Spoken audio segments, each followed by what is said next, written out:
Fin de espacio promocional y publicitario. 8:09. Las 8:09 de la mañana. Yo le pregunto, arquitecto Silverio Durán, comienzo con usted, representando las interrogantes que se formula su gremio. El gremio que genera más mano de obra, más trabajo, que activa al sistema financiero, lo pone a trabajar en actividades productivas, multiplicadoras de beneficios socioeconómicos. No les deja que anden divagando con proyectos exógenos ni cosa por el estilo. El sector de la construcción le dice, aquí mismo tenemos que invertir.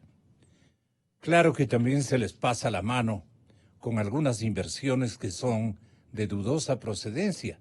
Y usted lo dirá porque este momento y esta semana ha servido para autocorregirnos en las prácticas que los gremios institucionales privados y públicos han estado realizando en nuestro país. Y hoy tienen un medio democrático, un medio pluralista, un medio respetuoso, pero necesario e indispensables para esta gran reflexión nacional. Yo ya no confío en nadie. Si no reaccionamos los ciudadanos, especialmente los que han conquistado niveles de prestancia y credibilidad públicos, ellos tienen que opinar. Y me he dedicado estos 15 días a hacer sendos debates sobre las materias. Este momento vamos a analizar si en realidad el país está estancado económicamente. ¿Qué dice el sector de la construcción? Silverio, muy buenos días y bienvenido. Doctor Rodrigo Espinosa, que también me acompaña en el estudio. Sea usted bienvenido, Rodrigo. Tenga la bondad. Buenos días, Gonzalo. Un gusto y muchas gracias por abrir este espacio. Yo he tenido la oportunidad de escucharle en estos últimos días todo el esfuerzo que usted también está haciendo en beneficio país. Un saludo cordial al doctor Espinosa, un saludo cordial también a sus distinguidos oyentes. Nosotros como sector de la construcción, lamentablemente, seguimos afectados.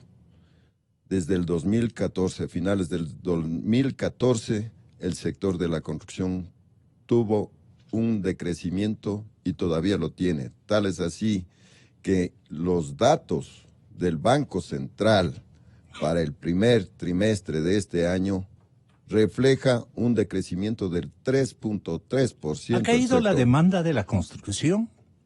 Bueno, la demanda, digamos... Porque dinero hay, existe y usted lo sabe. Las torres se levantan de un momento a otro. Más bien parece una fase progresista, constructivamente hablando.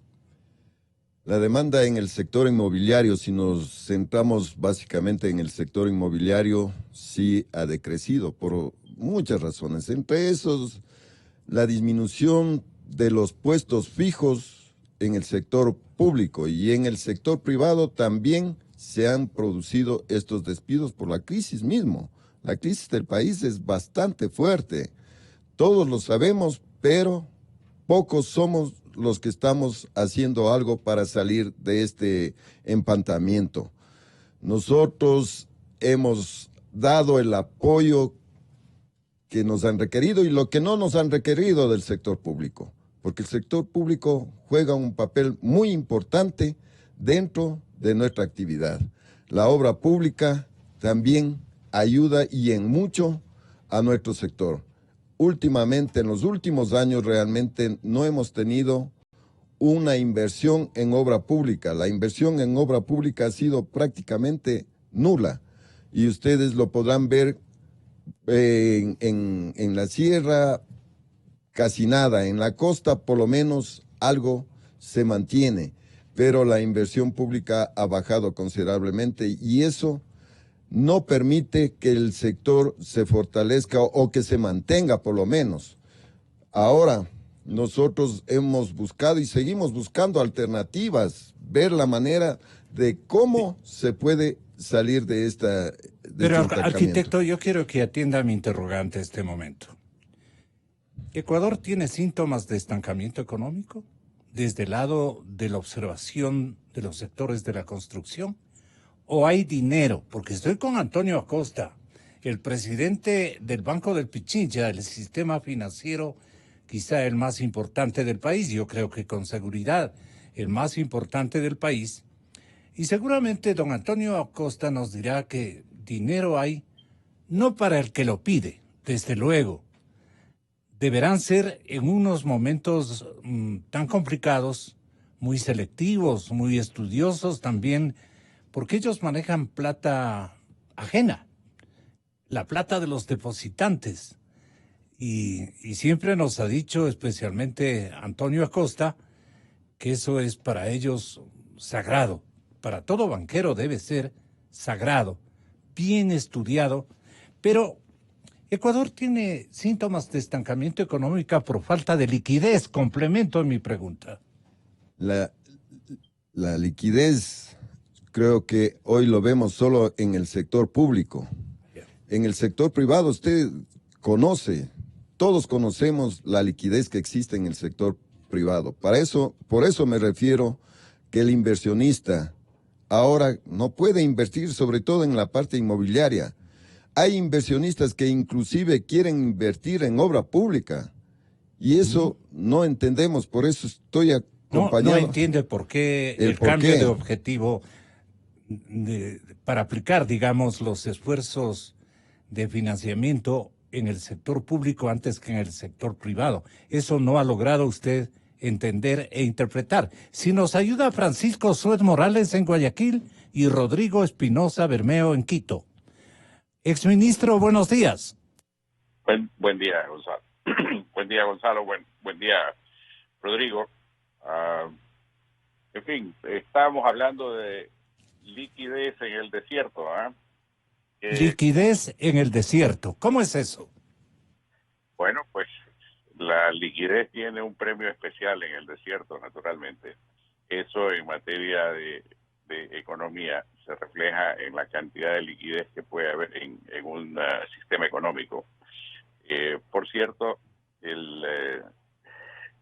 quiero tal vez reiterar una noción, que el sistema económico es uno solo. No es que de alguna manera se puede hacer una separación total de lo que es público. Pero el proveedor es proveedor de liquidez a todos los sistemas de producción, digamos, por lo menos así los periodistas entendemos. ¿Qué cosa? ¿Quién es el proveedor de liquidez? Perdón. Los proveedores de liquidez son los bancos, el sistema financiero. A ver, no, digamos que son los intermediarios. Exactamente, sí, pero son los directamente responsables de que una liquidez sea confiable o no confiable en una coyuntura como la que estamos atravesando. A ver, no le llamemos confiable, Gonzalo, llamemos suficiente o insuficiente. Vale. Usted es el técnico, tiene razón. Bueno, en todo caso, mira, son pequeños detalles simplemente para afinar la discusión. El asunto es que particularmente en el sistema monetario que nosotros vivimos, que es la dolarización, y esto me has oído decirlo más de una vez, Gonzalo. Esto se asimila a una chequera, el manejo de una chequera. Cuando suben los ingresos, ¿no? Porque en este caso por exportaciones, por ventas, ¿no? Obviamente los saldos de la dolarización a nivel global suben. Y de otra manera, pues cuando hay retiros, bajan. Entonces, ¿qué es lo que ha sucedido con respecto a las ventas externas del país? Bueno, sí ha habido y se ha sostenido las exportaciones privadas. En ciertos casos, como el caso del camarón, han subido. Inclusive el banano también ha subido. Pero el petróleo, que por mucho tiempo ha sido el sustento de la balanza comercial, pues no se ha logrado recuperar, más allá de que esté dentro de el nivel fijado en el presupuesto general del Estado de 1900, del año presente. Yeah. ¿No? Entonces, lo que quiero decir con esto es que si hay escasez de liquidez, y eso se ve reflejado de todas maneras en las operaciones crediticias de los bancos, esto tiene que ver con el hecho de que en general las cuentas externas del país han tenido mermas. También asimismo es el hecho de que Ecuador no es un país donde fluyen los capitales, que es otra manera de alimentar la cuenta corriente de la balanza de pagos y la cuenta de capitales de la balanza de pagos. Entonces, en la medida en que estos flujos de capital están fallando, eso se va a ver reflejado naturalmente en forma directa en la liquidez, en las operaciones crediticias, aparte de que otro elemento adicional, y creo que lo mencionabas en tu prólogo, Gonzalo, es el hecho de que los banqueros tienen naturalmente, y están mandados por ley y por práctica bancaria, tienen que hacer evaluaciones de riesgo. Ahora, en la medida en que la situación económica se vuelve un poco más estrecha, la percepción de riesgo se pone más alta. Y los banqueros naturalmente tienen que ejercer mayor control y mayor cuidado sobre sus decisiones para que los activos que están acumulando mediante sus operaciones pues no vayan a dañarse, y esto de aquí cause daño al banco y posiblemente y eventualmente, como ha ocurrido ya en otros casos acá, una infección viral generalizada que dañe todo el sistema financiero. Los bancos en Ecuador no tienen y no pueden darse ese lujo, habida cuenta de que aquí no hay ningún prestamista de última instancia, como tal vez en algún momento lo hubo, más allá de que fue teórico, ¿no? Como lo vimos en el año 1999. Decía Alberto Acosta Burneo, de Análisis Semanal, hace corto lapso de tiempo, que a él le llama la atención el débil actuar del gobierno para empezar a mejorar la competitividad, uno de los puntos claves que comprometen al país en el acuerdo aprobado en meses anteriores o en días anteriores con el Fondo Monetario Internacional.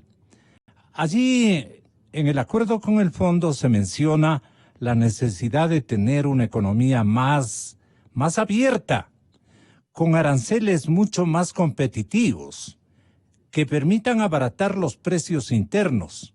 Pero en ese ámbito no se ha actuado mucho. Rodrigo Espinosa Bermeo, aquí en el estudio. ¿Qué le parece a usted esta premisa? Gonzalo, muy buenos días.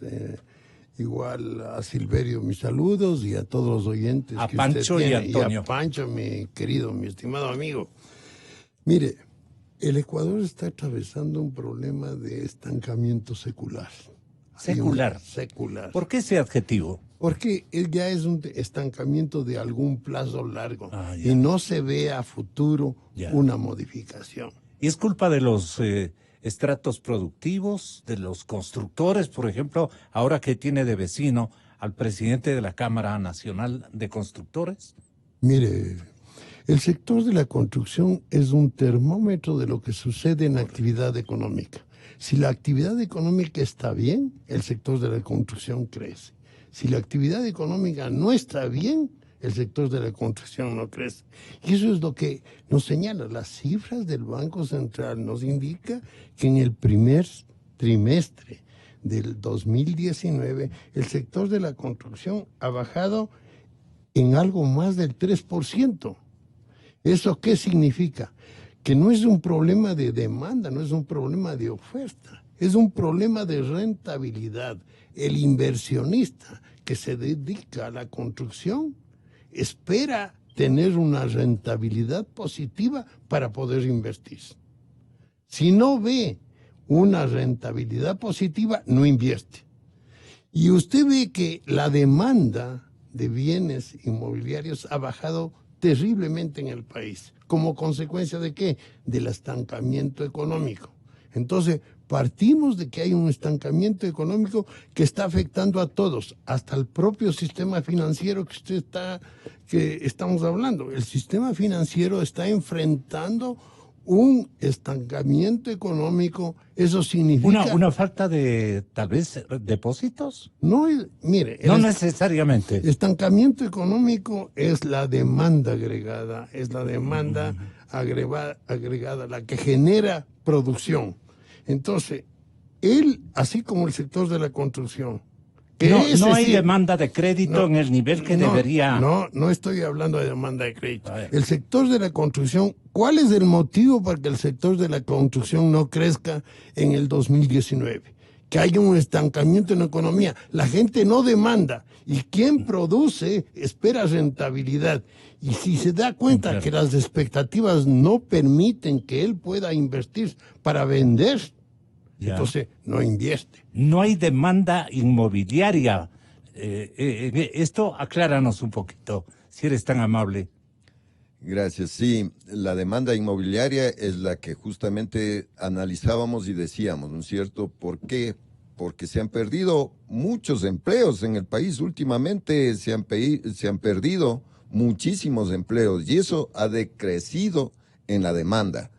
Pero no es todo el sector inmobiliario, no es todo el sector dentro de la construcción. La inversión pública es lo que también se debe considerar. Y si el sector público no tiene liquidez, como todos lo sabemos, pues ahí está el sector privado para hacer, por medio de las alianzas estratégicas o alianzas público-privadas, traer inversionistas, inclusive ecuatorianos mismos que tienen sus capitales fuera del país, pero dándoles las condiciones, las facilidades, mimándoles para que puedan venir con esos capitales a invertir en la construcción. Y eso va a producir más puestos de trabajo, más actividad económica, más ingresos para el Estado. Y ahí también va a crecer la demanda en el sector inmobiliario. Entonces esto es una rueda sin fin que nos va apoyando siempre que se dé el trato que merece el sector de la construcción. Los bancos están anunciando a sus clientes que hay, de alguna manera, fondos suficientes para empeños que sumen, digamos, actividad productiva, actividad constructiva, emprendimientos medios altos, más significativos. Están diciendo, por ejemplo, en el banco, me parece, internacional, que han logrado captar unos 500 millones y el Banco del Pichincha menciona cosa igual, un crédito importantísimo, pero el que este momento recuerdo es el Banco de Guayaquil también, que a través de su vicepresidente, el señor Julio Maclip, dice que este año van a sumar alrededor de 300 millones en créditos internacionales. Solo ahí tiene usted más de 1.000 millones. Entonces, falta emprendimiento. ¿Por qué? Porque falta demanda. Lo que no hay es demanda inmobiliaria. Pero si todo el mundo está loco por una propiedad, por una casita, desde el más pobre de nuestros compatriotas hasta la clase media, y no se diga la clase formidablemente bien rentada en los últimos años, la clase superior, económicamente hablando. ¿Por qué no hay demanda? Eso es lo que le consulto este momento al señor licenciado Antonio Acosta y al doctor Rodrigo Espinosa. Antonio, bienvenido, buenos días. Muy buenos días, Gonzalo. Un saludo cordial para Rodrigo, para Pancho, para el señor ingeniero. Y también ingresa saludando a tu primo, el hijo de tu primo hermano, el Alberto Acosta Burneo, que también nos está atendiendo generosamente en la ciudad de Guayaquil. Así es que ahí estamos. Muy grato, Gonzalo, también poder compartir esta charla con Albertito, gran economista. Gran muchacho. Gran muchacho, la verdad. El tema surge, Gonzalo, y estemos todos conscientes, y aunque nos gastemos 30 segundos, recordemos Desde luego. que el problema económico que atraviesa el país se origina en el terrible desajuste que generó la política económica anterior. Recordemos todos que el Estado pretendió convertirse en el gran motor de la economía y acaso en el único gestor económico del país. El Estado asumió para sí todo el proceso productivo, todo el proceso constructivo, todo el desarrollo de cualquier índole y desestimuló, desincentivó al sector privado para que pueda seguir desarrollándose como tal. Tú te refieres a la Revolución Ciudadana, ¿verdad?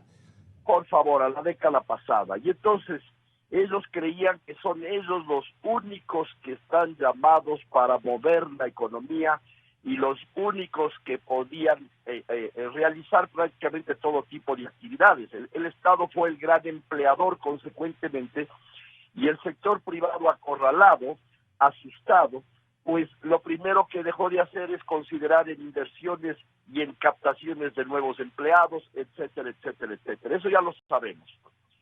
Viene el nuevo gobierno, con razón reconoce esa situación, se da cuenta de que ya no puede mantener ese nivel de gastos, y lo primero que hace en aras a controlar el terrible déficit fiscal es suspender todo ese enorme gasto, en donde todos sabemos que una importantísima proporción estaba dentro de las contrataciones de obras públicas.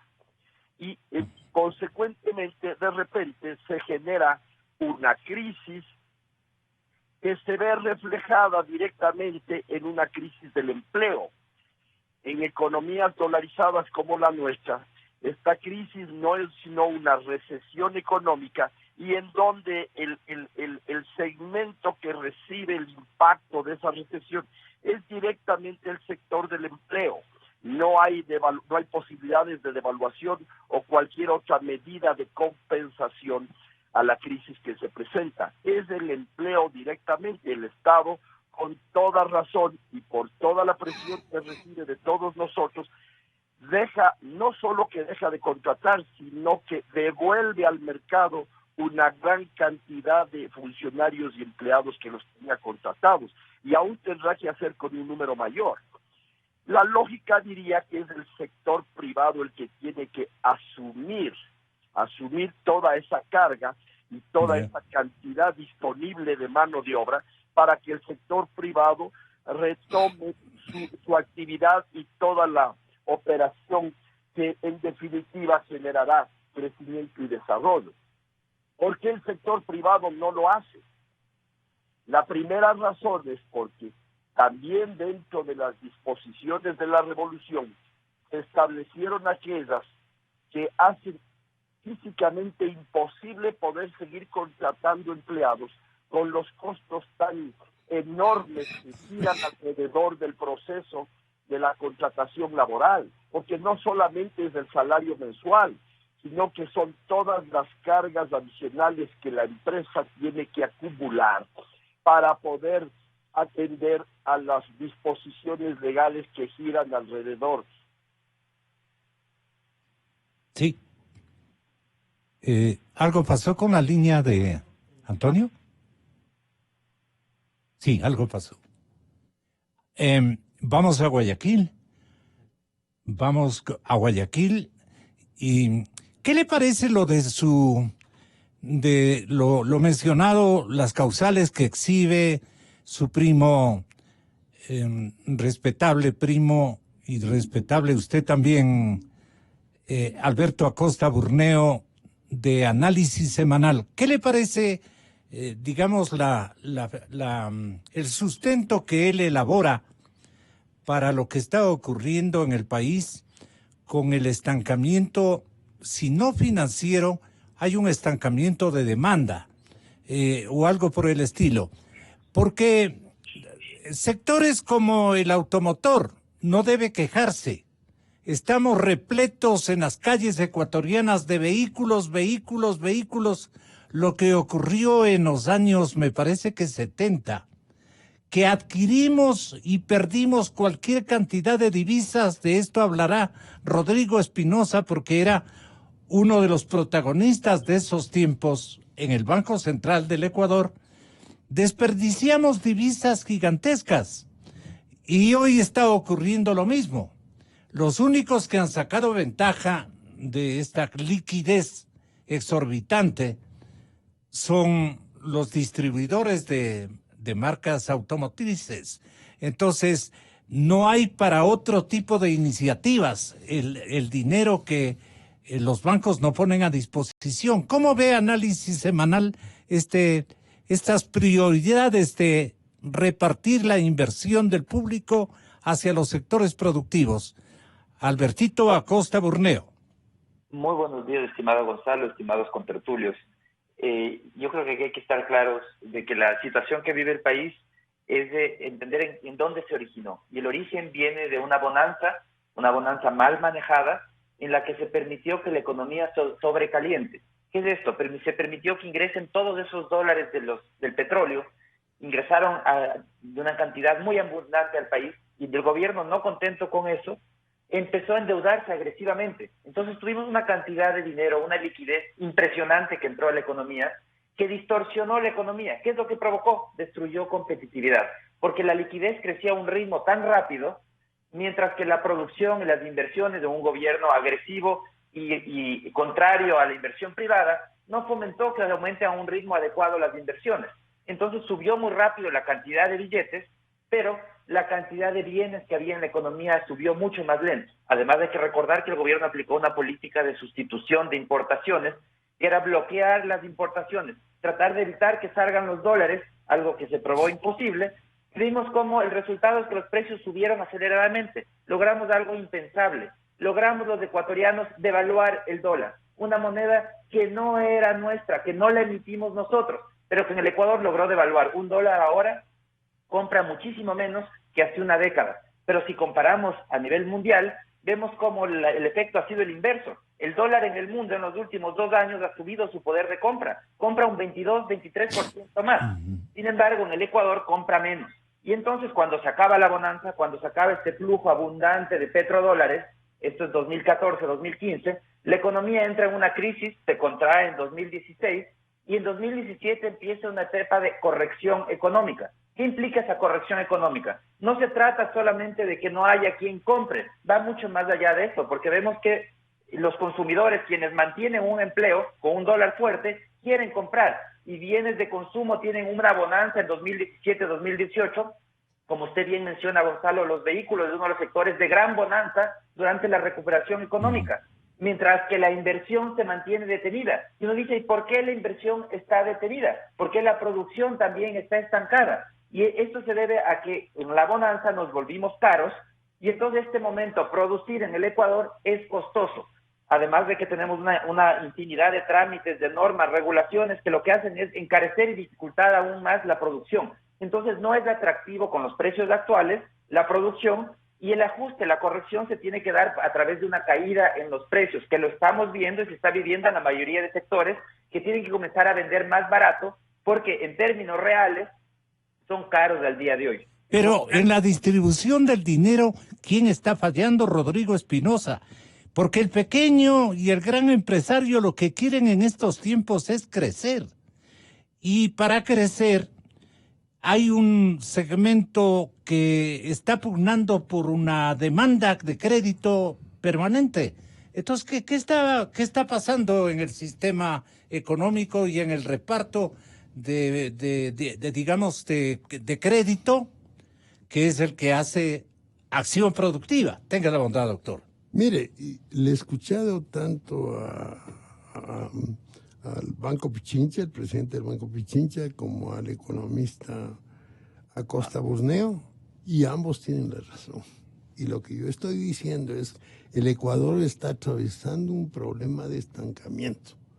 Cuando hay estancamiento, se reduce la demanda, se reduce la oferta. No es cuestión de qué banco tiene más dinero. No es cuestión del intermediario. Eco. Él es intermediario. Gracias. El banco, cuando la actividad económica crece, se beneficia. Cuando la actividad económica decrece, se afecta. Es un intermediario. Igual que yo decía con la construcción es un sector, es un termómetro de la actividad económica. Si la actividad económica está bien, la construcción crece. Si la actividad económica no está bien, la construcción decrece. Entonces estamos viendo que en el Ecuador, mire, para darle unos datos nomás, los ingresos tributarios en el Ecuador, si comparamos los datos que hay desde el primer trimestre del año 2019 en el sector público no financiero, encontramos que en el primer trimestre del 2019 los ingresos tributarios fueron menores a los del 2018 y a los del 2017. O sea, menos ingresos tributarios, menos ingresos no petroleros también. ¿Eso a qué proviene? ¿A qué proviene que los tributos estén bajando? La actividad económica está en estancamiento. Entonces, el problema es ese. Ahora, ¿a qué se debe? Es un problema de demanda. Es un problema de demanda y oferta. ¿A qué se debe esto? Unos desequilibrios muy grandes que tuvimos nosotros en la década pasada, tal como señalaron los dos contertulios Acostas, que han dicho que la economía se infló, y ese inflamiento generó un desequilibrio fiscal terrible, desequilibrio de balanza de pagos, desequilibrios en la competitividad. Entonces lo que hay que hacer en este momento es tratar de lograr políticas que permitan un crecimiento en la economía, pero corrigiendo los desequilibrios. Entonces el sector público tiene que achicarse, el sector público tiene que seguir reduciéndose hasta lograr niveles que permitan que el sector privado tenga expectativas positivas de que el mejoramiento de la situación fiscal pueda generar y debe generar una reducción de tributos, porque para mejorar las expectativas de rentabilidad en el sector privado, ellos tienen que mirar algo positivo. Me van a reducir los impuestos, por ejemplo. Y hay un problema muy grave que todavía no se corrige, que es el problema del desequilibrio fiscal. Entonces, la falta de corrección del desequilibrio fiscal está haciendo que todavía la economía no pueda crecer. Y a esto se añade problemas laborales, problemas de competitividad. La única ventaja que tenemos es que estamos dolarizados. ¿Qué créditos a menor ritmo? No, que estamos dolarizados y que el dólar tiene un ajuste automático. El mantener el Ecuador, la moneda dólar, nos genera un ajuste automático, que si no tuviéramos el dólar, estuviéramos en un problema realmente serio. Ya no solamente tendríamos estancamiento secular, sino una recesión impresionante y hasta depresión. Entonces nos salva el dólar. Entonces lo que hay que pensar aquí, ¿cómo corregimos esto? Para corregir esto se necesita. ¿Hasta qué nivel nos puede salvar el dólar o seguir salvándonos el dólar? Nos sigue salvando. Lo que se necesita es, como le decía, corregir los desequilibrios. Y poco está haciendo el gobierno en corregir su desequilibrio fiscal. Aunque, tomando en cuenta las cifras del sector público no financiero, las únicas que hay publicadas es al mes de mayo. Oculten, ¿no? Al mes de mayo. Y en el mes de mayo nosotros tenemos, ventajosamente a mayo, un superávit global de 925 millones. La gente, cuando analiza las cuestiones fiscales del sector público, solamente se concentra en analizar lo del gobierno central. Y el gobierno central es un deficitario terrible. Mire que en el 2018, por ejemplo, el gobierno central tuvo un déficit de 3.900 millones de dólares, pero el sector público no financiero generó un déficit de 1.300. Eso quiere decir que el resto del sector público tuvo un superávit de 2.600. Entonces, lo que yo le digo hasta mayo, mirando todo el sector público no financiero, algo se está corrigiendo. No sé, lamentablemente no hay cifras, sino solamente del gobierno central, y si bien son importantes, pero lo que el fondo está requiriendo es mirar como medida de la política fiscal lo que sucede con el sector público no financiero. Y eso le veo que está más o menos positivo, pero sí es lamentable que los gastos corrientes del gobierno central no disminuyan para permitir una reducción de impuestos, que esa reducción de impuestos puede generar expectativas favorables a la inversión en términos generales. Entonces, si usted, ¿cómo en el sector de la construcción yo me puedo, o en cualquier otro, puedo invertir si no tengo seguridad de una rentabilidad de mi inversión? Esto no es lo mismo que los automóviles. Yo compro un automóvil no para obtener rentabilidad. Este es un bien duradero, un bien de consumo.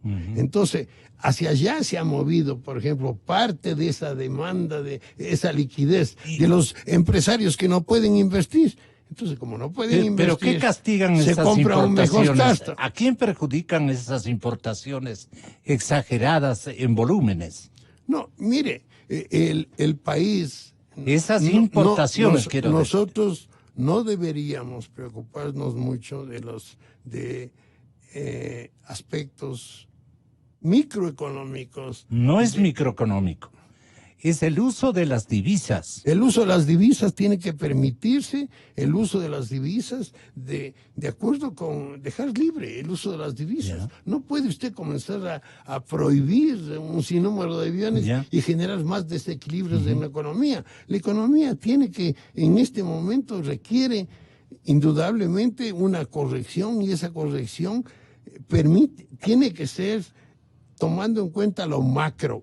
Estábamos hablando, le escuché en el programa anterior suyo, que se hablaba de que la parte legislativa, la parte... Estamos con un tremendo... No, la parte judicial. Ajá. Estamos con una corrupción terrible. Esa corrupción que hay en el sector de la administración de justicia, de la administración, afecta también a la economía, y es la que genera también... Porque simplemente usted no puede invertir porque no tiene seguridad jurídica. Y si, como decía un abogado, aquí las sentencias es ¿cuánto pago? Es terrible. Y no se ve en el sector judicial una modificación que permita realmente tener expectativas. ¿Y allí quién tiene que exhibir su liderazgo frontal? El presidente de la República. El presidente de la República. Así de simple... Presidente Moreno, la reserva, les doy algunos datos. La reserva internacional que respalda el dinero que circula en el país, dice el diagnóstico coyuntural, y que además cubren los depósitos bancarios en caso de emergencia, siguen sin estabilizarse, según este diagnóstico, que les pido lo comenten entre todos. Dicen que hasta mediados de junio, este indicador sumó 3.738 millones de dólares, superando levemente el nivel que empezó este año en 3.635. ¿Cuán importante es esto, Pancho Sued, Rodrigo Espinosa? El gobierno está a la espera de que los multilaterales faciliten recursos al país y que esto ayude a fortalecerla. El acuerdo con el Fondo Monetario plantea que estos recursos al final de año deben sumar 5.000 millones, pero la cifra aún está en revisión. Los créditos se muestran a menos ritmo. Señores Acosta, a mayo, ustedes de la publicación, Alberto Acosta Burneo, y ustedes del ejercicio puramente administrativo privado de los sectores que financian la economía o el movimiento económico. A mayo de este año, los bancos privados del país sumaron una cartera bruta de 28.000 millones. 28.000 millones. Cartera total. Eso significó un crecimiento en la colocación de crédito de 8,2% si se le compara con igual mes del año pasado, muy por debajo del doble dígito al que venía creciendo anualmente. Perdonen por la terminología, pero así escriben los economistas los diagnósticos con esos nombres y apellidos. Pero, ¿por qué ocurre esto? Porque la recepción de depósitos sigue con poco aliento. ¿Cómo es esto, señores Acosta? Con poco aliento. A mayo del 2019 alcanzaron cerca de 30,000 millones, con una alza del 4%. El mercado de deflación, los precios siguieron de capa caída hasta mayo. De los últimos 13 meses, 8 han sido negativos, según el último informe del Instituto Nacional de Estadísticas y Censos, el INEG. Alimentos y bebidas fue el segmento que más incidió para que el índice mensual de mayo cerrara en menos 0,004%, casi nada. En este sector la inflación fue de 532%, pero en negativo, debido a que los precios de los bienes más importantes de la canasta familiar no se han ajustado al alza. Esto por una baja en el consumo dentro de los hogares. Les doy otro dato. Prolifera este momento el empleo precario. Y ya mismo se calientan las bases sindicales. Las últimas, no les estoy dando ánimo de protesta, también debe haber un giro de conceptor adecuadamente y de comprender el momento económico. Con una huelga no solucionamos nada. Las últimas estadísticas del INEC demuestran que el mercado laboral tuvo un mayor deterioro. En Guayaquil, la tasa de empleo adecuado durante el primer trimestre de este año bajó de 51% a un 49%. A nivel nacional, la disminución fue mayor, al ir de 41% a 38%, una reducción que significó una destrucción de más o menos 272,000 empleos. Débiles en ventas y recaudación. Somos débiles en ventas y recaudación. La mayor fuente de ingresos del Estado, la recaudación tributaria, crece a un ritmo muy conservador. Señores del Servicio de Rentas Internas, señorita respetable ciudadana Riobambeña, la mayor fuente de ingresos del Estado, la recaudación tributaria crece a un ritmo muy conservador. Pero eso no es mi culpa, dirá la economista. Hasta mayo el cobro alcanzó 6,600 millones, un 2,4% más si se lo compara con igual periodo del 18. El IVA, el indicador que refleja la dinámica de las ventas, sumó 2,000 millones, un poco más de 2,000 millones, versus los 2,114 millones que se habían previsto. El saldo comercial como que se agrava. ¿Qué quiere decir esto? Abril de este año, las exportaciones no petroleras continuaron reflejando su debilidad, con crecimiento que apenas alcanzó el 0,4%, y las ventas hasta ese mes sumaron 4,362 millones. 4,362 millones, muy por debajo de lo que lograron facturar los importadores. ¿Cuánto facturaron los importadores? 6,000 millones, 6,012 millones, para ser un poco más exactos. Un 3,4% si se le compara con el año 2018. Este escenario sigue empujando el déficit de la balanza comercial no petrolera. Todo esto que el público que nos está escuchando no entiende, aunque sí comprende más o menos los giros o las curvas que está tomando los diferentes lineamientos económicos, entiende y claro, justifica, pero desde su andarivel, desde su propio punto de vista. Entonces, ahí nos ayuda Francisco Suez, si es tan amable. Bueno, la verdad es que has puesto un plato de espagueti bien grande ahí sobre la mesa. Y no queda más por el tiempo. Muchas gracias. Pero lo que puedan ustedes decir va a ser válido. Pancho, tú debes tener tu propio análisis. Bueno, Ese análisis, coméntanos, por favor. a ver, mira, lo que tiene que ver con el gobierno, el ajuste ha sido por el lado de la inversión. La inversión ha bajado, los gastos de capital, la formación de capital del sector público no financiero ha bajado más o menos en un 50%. Esa es una baja sustancial y está atada directamente a la producción y al empleo dentro de las cuentas consolidadas.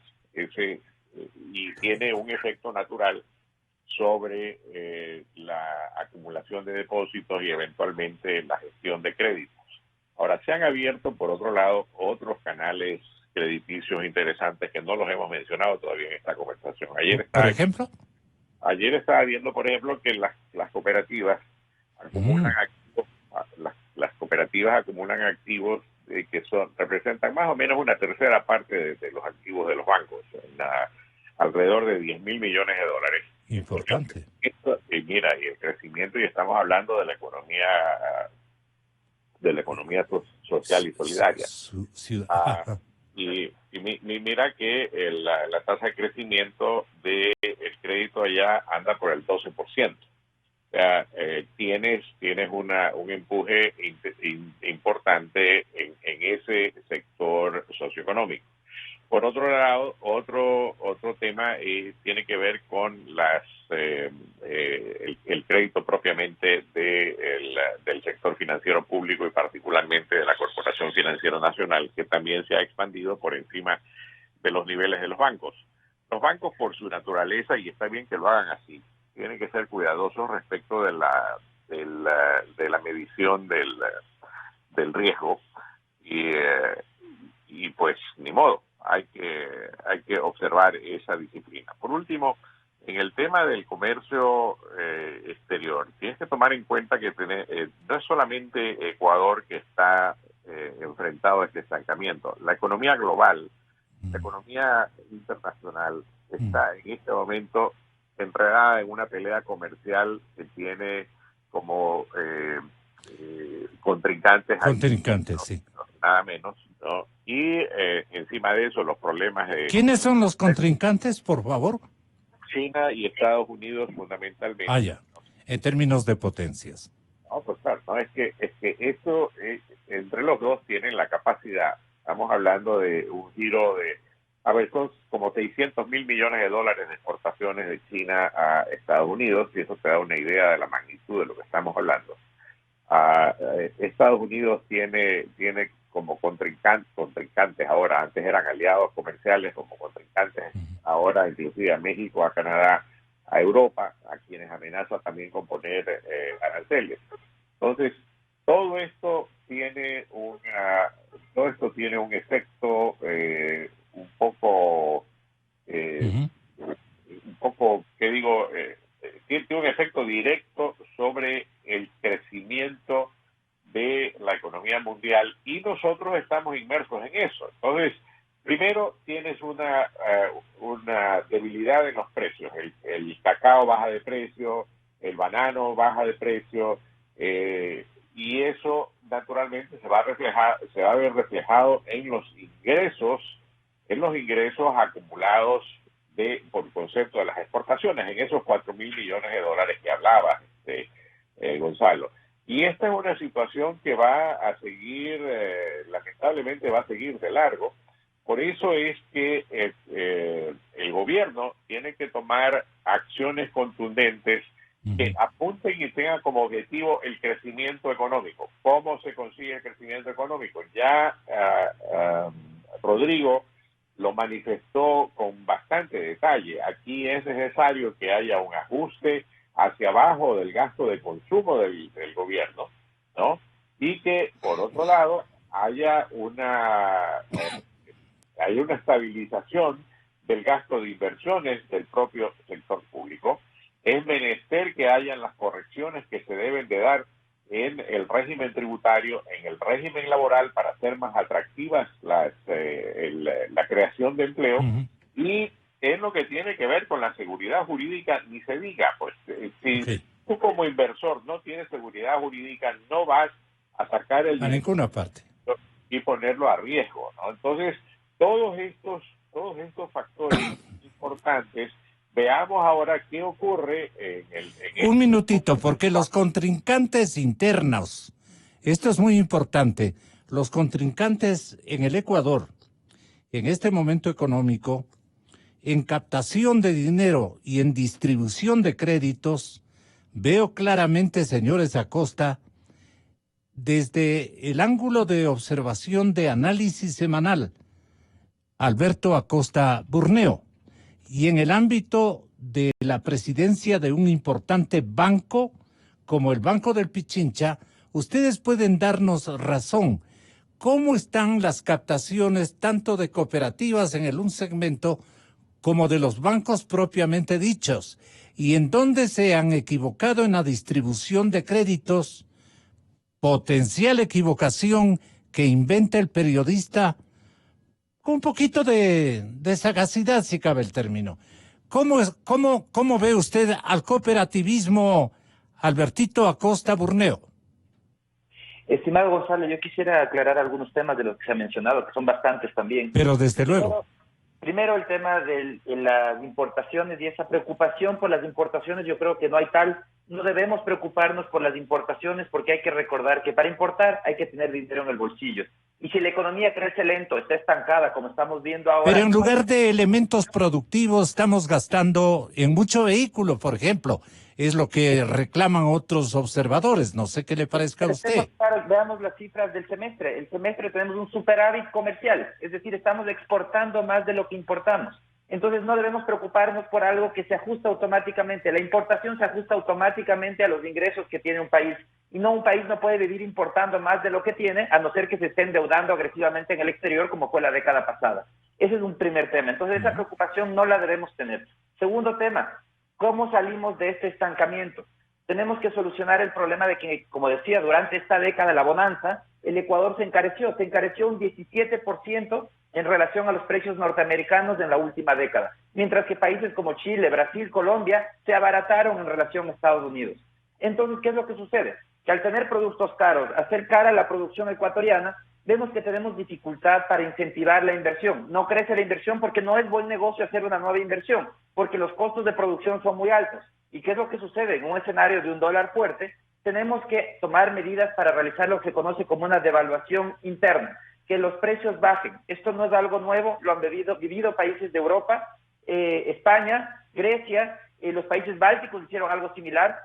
¿Cómo lograrlo? Primero, que el Estado ponga en orden sus cuentas fiscales, que deje de gastar tanto porque está elevando los precios artificialmente, solucionando los problemas de trámites y costos de producción que son tan elevados, racionalizando todo el tema de restricciones a las importaciones. Los insumos, cualquier insumo, por más sencillo que sea, es costoso en el país. ¿Cómo un productor puede ser competitivo cuando los insumos le cuestan el doble o el triple de lo que cuestan a productores colombianos o peruanos?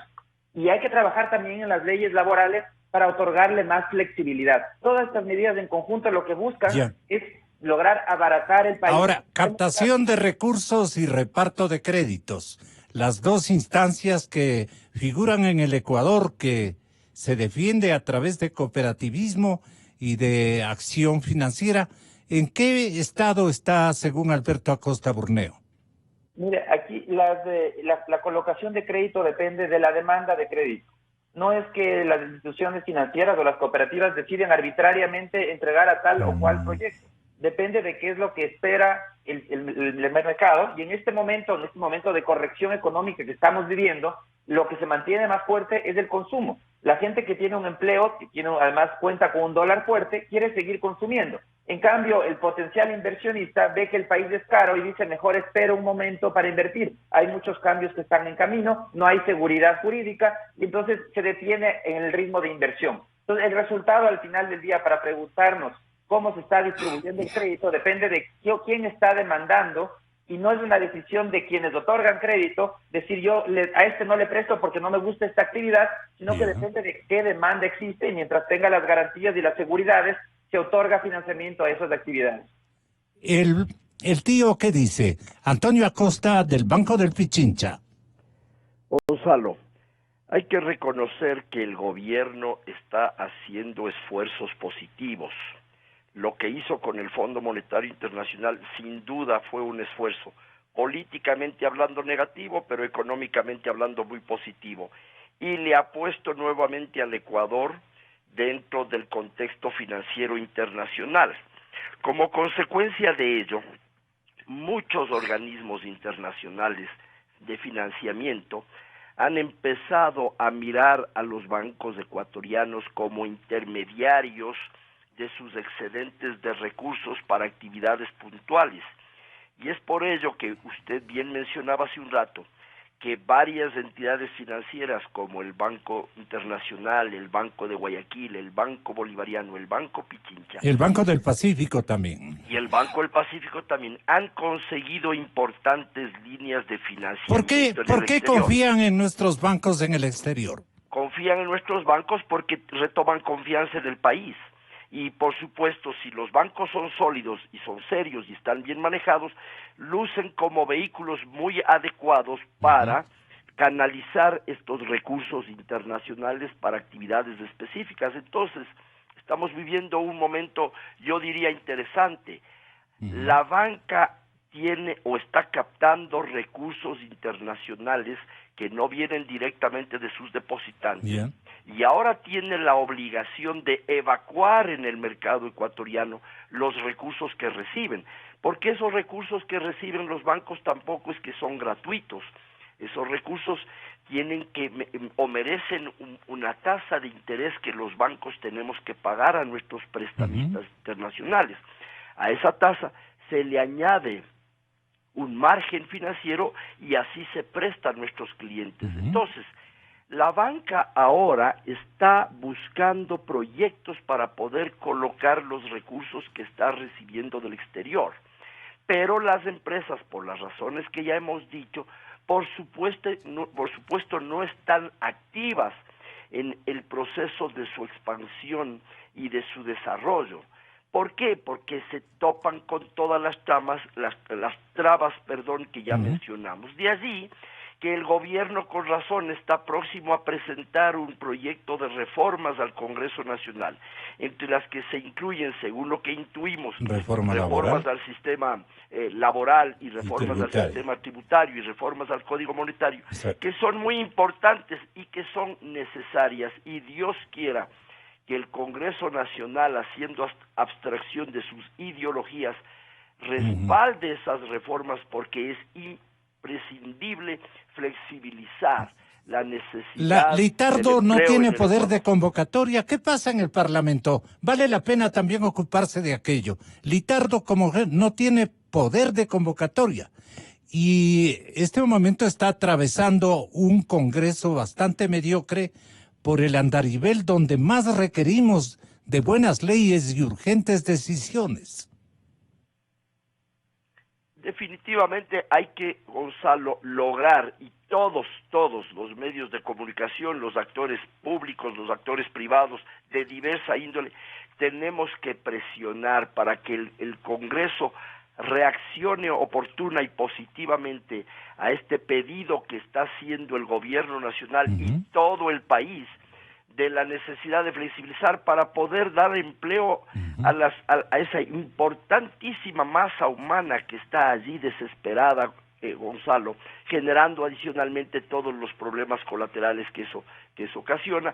Entonces, es fundamental darle al país la capacidad de generar empleo nuevamente, y la generación de empleo viene por una ley que sea atractiva para que los empresarios y los empleadores puedan captar toda esa masa humana y eso genera inmediatamente desarrollo. Recursos hay, Gonzalo, liquidez hay.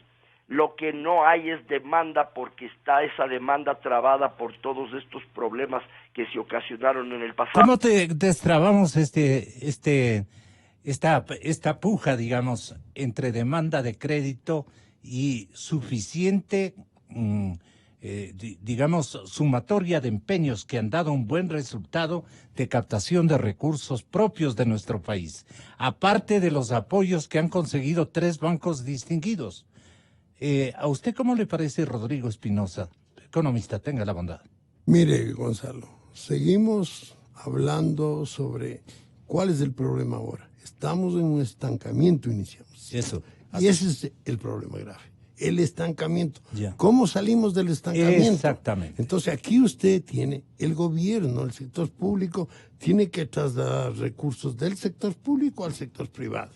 Porque el sector público no gestiona los recursos de una manera igual o eficiente que el sector privado. Ahora, para trasladar recursos del sector público al sector privado, primero el sector público tiene que corregir su desequilibrio, que es grandísimo.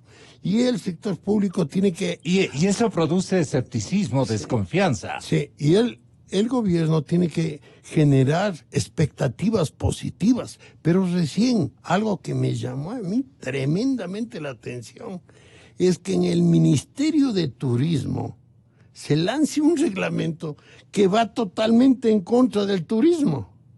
Entonces, ¿qué lógica tiene que estemos gestionando un sector tan importante en la forma como se está gestionando? ¿A qué decisión se refiere? Al Ministerio de Turismo. Sí, ¿a qué decisión? La medida que de últimos días está reglamentando peor que los reglamentos burocráticos que se hacen para aquellos sectores que están recibiendo clientes para hospedaje que no son los formales de hoteles, sino que es la sociedad. Y entonces quiere impedir la iniciativa privada. La iniciativa privada con un reglamento tonto. Yo hubiera pensado que ese reglamento puede salir del SRI, pero no del Ministerio de Turismo. Llamado a fomentar el turismo. Mire, y el presidente de la República no dice nada, y el ministro de Finanzas no dice nada, y el Banco Central no dice nada. Antes, cuando se lanzaba hay oscuridad en el gobierno, ¿no? Antes, cuando se lanzaba una medida de estas que yo considero tonta, el Banco Central opinaba y decía, eso no puede ser. No puede ser. Y el Frente Económico igual. Entonces, ¿cómo se permite que se pueda limitar el turismo al tratar de controlar burocráticamente a un sector que no requiere ninguna intervención del Estado? Y que eso nazca del ministerio que está obligado a fomentar el turismo. Entonces, ¿cómo es posible? Es un criterio totalmente contrario a lo absurdo. Entonces, igual de ese tipo de cosas tenemos por ejemplo, en las finanzas públicas. Todavía no se puede lograr una reducción de los gastos corrientes como exige el estancamiento económico. Silverio, ¿por qué el estancamiento? ¿Cómo ven ustedes los sectores productivos? Bueno, aquí hay algunas cosas que hay que comentar. Justamente, dice Rodrigo, el tema de estas políticas que se manejan indistintamente, o sea, más personalizadas desde el sector público, y no se hace una comunión con el sector privado, porque si se trabajaría unidos los dos sectores, público y privado, las cosas fluirían de una mejor manera. Yo quiero aquí dejarles como inquietud, quizá no en este programa, se pueda explicar el por qué no se permite el ingreso de créditos no reembolsables. Nosotros hemos hecho el acompañamiento a empresas, a instituciones que quieren traer créditos para hacer obra de interés social. Se les ofreció al gobierno actual traer créditos para construir 80,000 unidades de vivienda.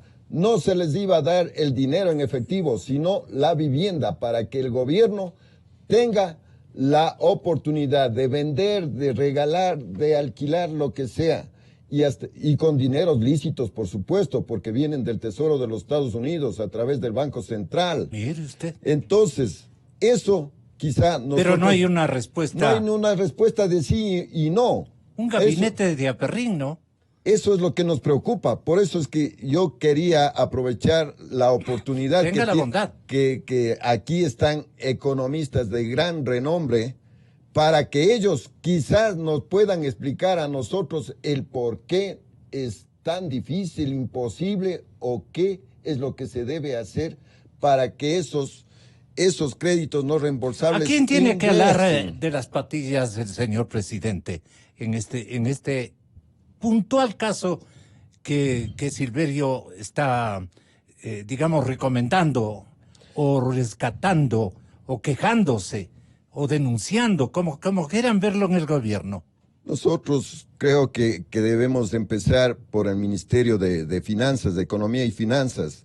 Creo que debemos empezar también por el Ministerio de la Vivienda, porque por ahí se iba a canalizar con proyectos que estén calificados en el ministerio, en el Midubi, y lógicamente eso o van a pasar, si es que así lo permiten, a la revisión del Banco Mundial, porque son entidades netamente de confianza, por decirlo así, entre comillas, porque no cabe otro término, que van a permitir que esos recursos vengan con la finalidad que se requiere, y no solamente para vivienda, porque hay mucha obra pública que se lo puede hacer con esos recursos de crédito, con créditos no reembolsables. Eso quisiera que se quede aquí en esta mesa de trabajo, para que usted, Gonzalo, tenga la bondad de, en el transcurso del tiempo, pueda impulsarlo, y quizá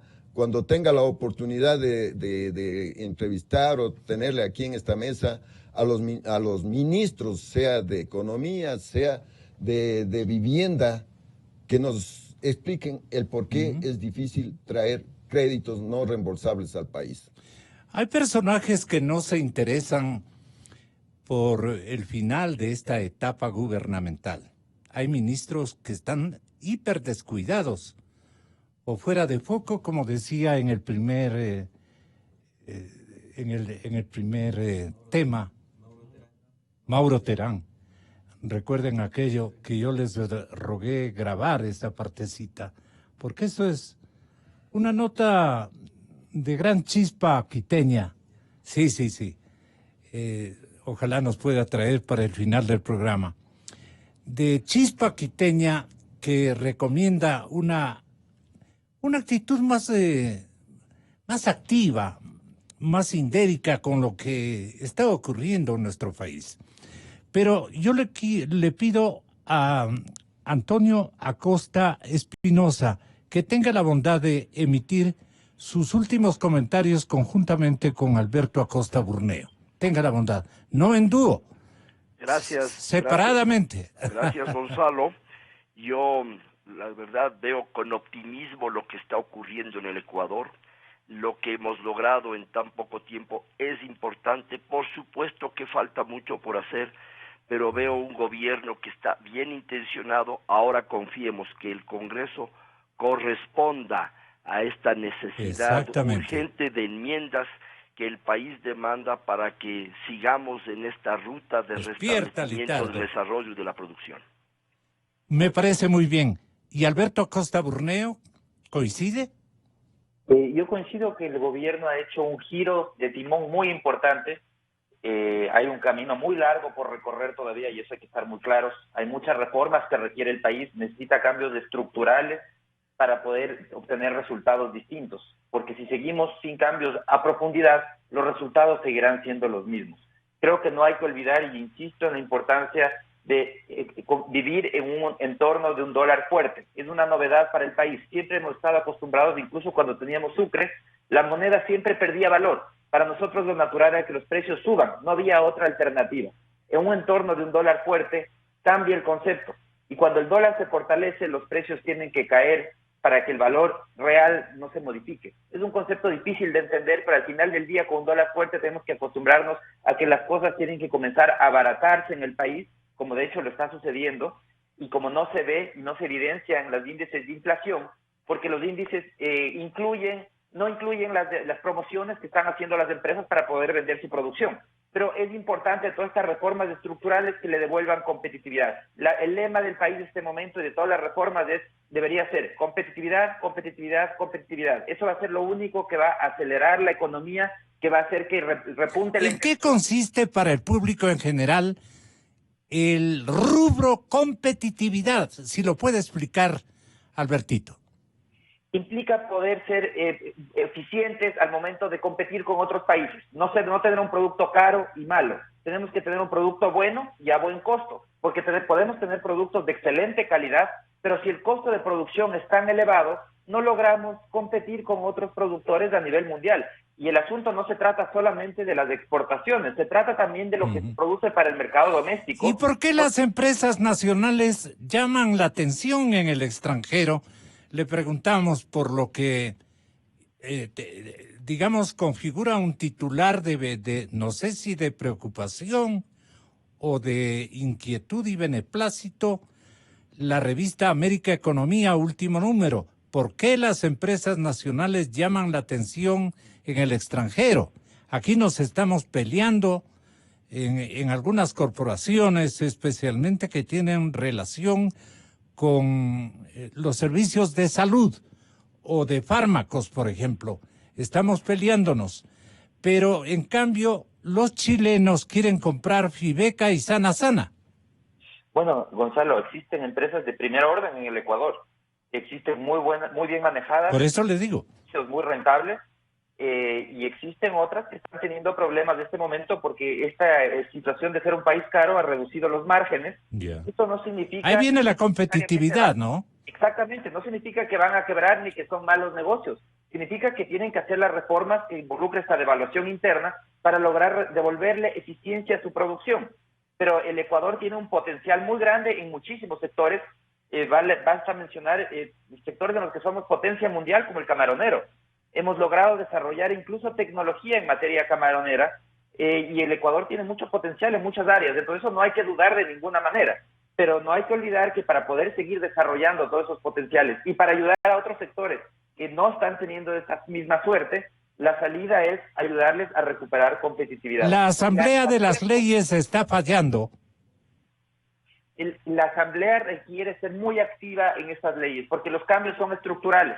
No todo lo puede hacer el gobierno vía decreto. De hecho, muchos de los cambios que requerimos son cambios de fondo que necesitan el apoyo de la Asamblea, el apoyo del resto de grupos políticos.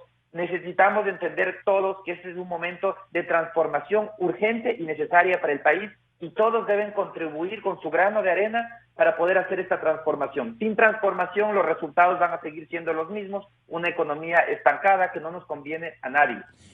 Un final de el economista y exministro Francisco Suez Morales. Tenga la bondad, Pancho. Mira, hay que tener visiones claras. Las visiones de este gobierno no han sido claras, han sido ambiguas. Ha ido, como dice la canción, un pasito para adelante y un pasito para atrás. Eco. Y el problema radica en esa, precisamente, falta de definición. Aquí se sabía desde un primer momento, porque este programa lo podríamos haber tenido hace 2 años si hubiéramos dicho muchas de estas mismas cosas. Así es. Y si el gobierno hubiera estado escuchando, debería de haber tomado acciones no solamente efectivas, sino oportunas. Eso no ocurrió. Aquí simplemente las cosas se hicieron, pues eventualmente por razones políticas, ya cuando no había nada más que hacer, ¿no? Tomando costos políticos muy serios, por cierto, sin tener los beneficios económicos adecuados para por lo menos contrapesar esos costos políticos. Y yo me temo que aquí se pierde de vista el hecho de que la visión clara se define en torno a políticas, todas aquellas que contribuyan al crecimiento. Algunas de ellas ya se han mencionado acá, yo comparto lo que dice Alberto respecto del tema de la competitividad, de la eficiencia, de la productividad, que tiene que ser mejorada, y tiene que ser mejorada, entre otras cosas, aliviando las cargas tributarias y flexibilizando el régimen laboral. Esto no tiene nada que ver con decir, mira, la gente va a ser precarizada. Si la peor precarización que puede haber, Gonzalo, es la falta de empleo. Y falta de empleo significa la pérdida de 270.000 empleos más los 250.000 anuales que Moreno prometió y no cumplió. Entonces, estamos aquí con una deuda, ¿no?, que no se va a resolver en la medida en que no haya visiones claras, repito, en este caso y puntualmente respecto a la necesidad de que el crecimiento económico es lo que nos va a llevar a salir del hueco. ¿Qué significa eso? Que, por ejemplo, los desequilibrios fiscales van a tender a resolverse en la medida en que haya crecimiento. No es al revés, no es poniendo más impuestos para resolver el problema fiscal que va a haber crecimiento, pues no va a haber, va a ser más complicada la cosa, el hueco se volverá más profundo. Rodrigo Espinosa Bermeo. Sí, yo creo que para lograr un mejoramiento en la actividad económica es necesario que los recursos del sector público cada vez sean menos en relación a la actividad económica y que estos pasen al sector privado y exigirle al gobierno, exigirle a todos los poderes del sector público a que sean más eficientes, que sean por ejemplo, a mí me llama la atención que este problema, esta reforma... Dígalo, porque en este momento el presidente tiene que escuchar. Que todavía no se haya enviado la reforma laboral ni la tributaria y que el Congreso esté preocupado de cosas de coyuntura. Por ejemplo, hay ya una política en el sentido de que se va a recoger firmas para modificar lo del Consejo de Participación Ciudadana. Y que lamentablemente están preocupados seguramente de las dos cámaras y se están moviendo rapidito para solicitar unas enmiendas, en vez de esperar a ver qué pasa, qué es lo que dice la sociedad respecto al criterio de eliminar esta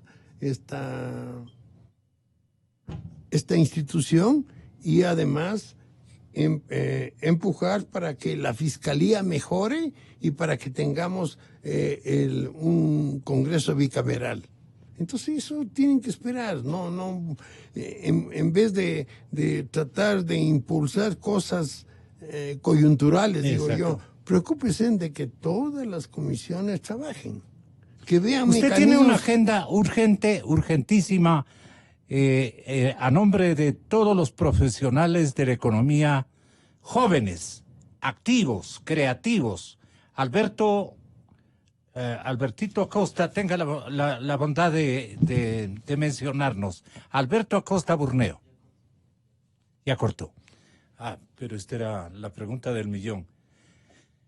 Yo les agradezco mucho. Creo que el tiempo, sí, son las 9:27 de la mañana. Ha sido un tiempo muy fructífero. No hemos tratado de desalinearnos con nadie, pero sí de decirnos un par de verdades, un par de equívocos que se están cometiendo, que queda instalada en la memoria social que esta cadena de noticias las dijo oportunamente, y no ahora, sino desde hace algún tiempo. Señores invitados, muchas gracias.